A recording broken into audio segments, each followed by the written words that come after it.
There are many of us who would like to have more money and wealth so we could accomplish good things and be of help to the world. But we are having trouble getting money. Why doesn't the universe support us if our intentions are good, Bhagavan? Thank you, Bhagavan. First, you must become clear, absolutely clear, as to why you want money. Is money required to meet your needs, or for the sake of significance, or for the sake of helping others? You must become very clear about this. And secondly, you must develop wealth consciousness. That is, you must become conscious of all that you are having. For example, if you are a beggar, you must become conscious of your begging bowl and look at your begging bowl as though it were an asset. So everything must be seen as an asset. Your parents, your wife, your husband, your children, your job, your house, your furniture, everything must be consciously seen as an asset. Not focus on things which you do not have, but focus on things which you have. Thirdly, you have to keep continuously reviewing your life, and all negative things, you must learn to see them positively. It is possible to see all negative things in a positive light. If you could do that, then that sankalpa or that desire that you must have wealth would easily be fulfilled. You will get the connections, the contacts, the opportunities. They are everywhere. Opportunities are everywhere to make money. But the problem is you do not see it. But if you could change your perception in terms of becoming wealth conscious, seeing all things positively and becoming very clear as to why you want the money, you would see the opportunities and they would come to you. All things, the connections, the contacts, the breakthroughs, everything would come and you would soon have enough money as desired for you. We have done this in villages in India and we have achieved very great results. Amazing results have been achieved. We have taken small groups of people of 2,000, 3,000 and we have worked on them in a very compact way. And for example, we took up a village which only had huts. Now today, there are only RCC buildings everywhere. There's not a single hut. Almost all the youth have become engineers. They have motor vehicles now. It was once in a terrible condition where they had only mud huts. There was no single motorized vehicle. They had no air conditioners. Today, regular houses, air conditioners, cars, everything has come. So, we taught them only this. And of course, gave them deeksha, and things have changed. So, it is possible to acquire wealth. In our opinion, is one of the most easiest things to achieve. Thank you, Bhagavan. Dear Bhagavan, how can I walk in the light with Paramatma in my heart, staying humble and grateful to life always? Thank you, Bhagavan. If you become humble to begin with, because what are we? We are nothing at all. So it's easy to be humble. Then the Paramatma becomes real to you. You have a real connection with the Paramatma, whatever your Paramatma is. And once you get the connection with the Paramatma, you naturally become humble.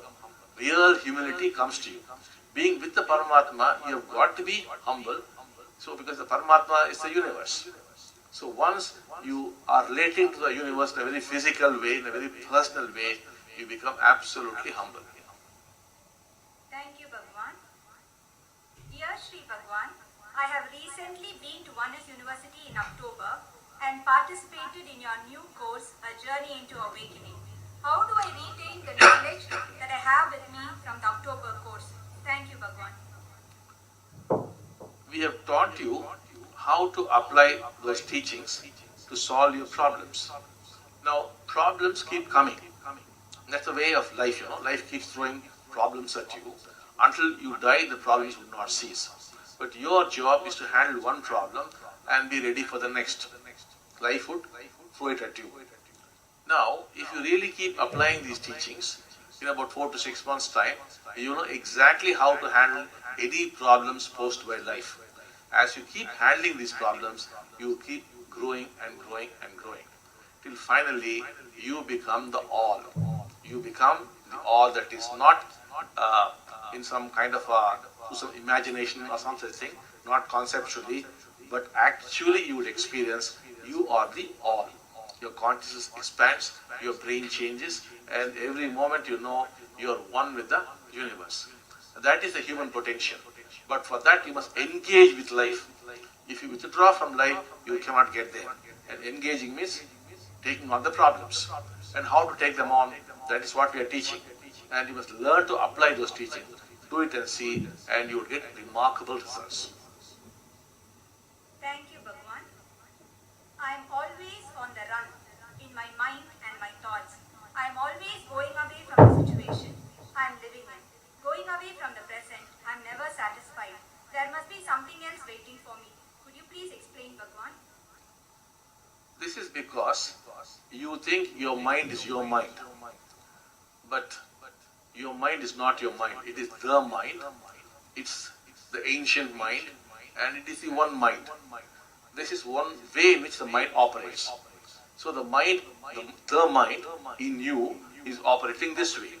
So you must be able to see this, and you must get detached from your mind. You must learn to see your mind function.